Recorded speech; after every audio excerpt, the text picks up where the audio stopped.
इस बीच प्रोफेसर सौरभ मालवीय, ये छात्र आसमान से गिरे खजूर में अटके, वो हाल हो गया है। पहले पर्चे वो 6 महीने पहले होना था, वो अब जाकर हो रहा है तो 2-2 दिन में होगा। संदीप जी, प्रतियोगी परीक्षाओं के लिए छात्र कड़ी मेहनत करते हैं, एक प्रकार से बहुत तपस्या करते हैं और उनकी इस किसी भी प्रकार की उनकी आपत्ति को बहुत गंभीरता से सरकार ध्यान दे रही है, ले रही है। उनको जो भी समस्या आ रही है, जिस प्रकार की भी समस्या आएगी उसको सुनना बड़ा है, गंभीरता से ले रही है। ये तस्वीरें जो मैं दिखा रहा हूं, आप देख रहे हैं ना, हजारों की तादाद में कितने छात्र हैं, कितने। अच्छा बताइए ना, मुख्यमंत्री गए, उप मुख्यमंत्री गए, कौन मंत्री गया इनसे मिलने, या इम्तिहानों की तारीख तय करने से पहले क्या इनकी राय ली गई थी?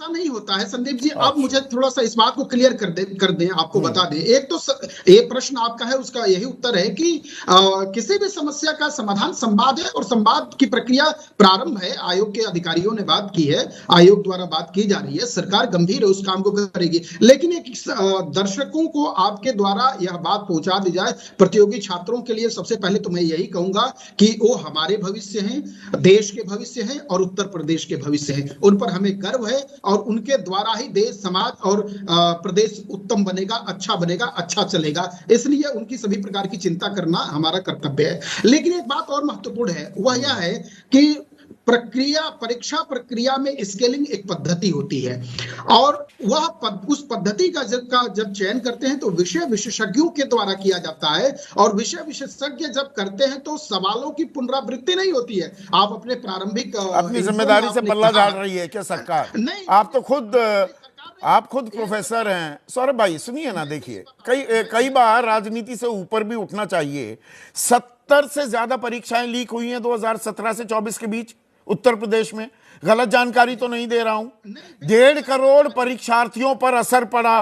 देश में 3 करोड़ परीक्षार्थी ऐसे एग्जाम देते हैं, एक एग्जाम को तैयारी, उसकी तैयारी में 3 साल तक भी लग जाते हैं। एक साल में 2 लाख रुपए, सबसे कम फिगर में बता रहा हूं, एक छात्र को खर्च करने पड़ते हैं। संदीप जी, उत्तर प्रदेश में इस बात को भी जोड़िए कि उत्तर प्रदेश में पहली बार पेपर लीक करने का किसी के पास कलंक जाता है, किसी एक के माथे पर जाता है तो ये वह सपा सरकार के मुखिया पर जाता है। उनके राज में पहली बार उत्तर प्रदेश में। अच्छा, तब हुआ था और आपने वो सिलसिला जारी रखा। 70 इम्तिहान लीक हुए उत्तर प्रदेश में 2017 के बाद। दूसरों को ही आईना दिखाते रहेंगे, अपना चेहरा भी देखेंगे कभी दर्पण में। जिस तरह से उत्तर प्रदेश में भू माफिया थे, वैसे शिक्षा माफिया थे। आज उस पूरे नेक्सस को तोड़ने का काम हुआ है और उसी को कमर टूट रही है छात्रों की।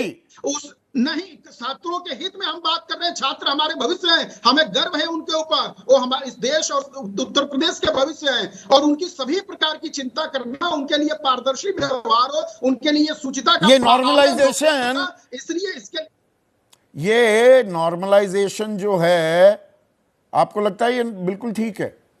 इसमें कुछ छात्रों को फायदा, कुछ को नुकसान नहीं होगा? आप तो खुद प्रोफेसर हैं, प्रोफेसर से सवाल पूछ रहा हूं, नेता से नहीं।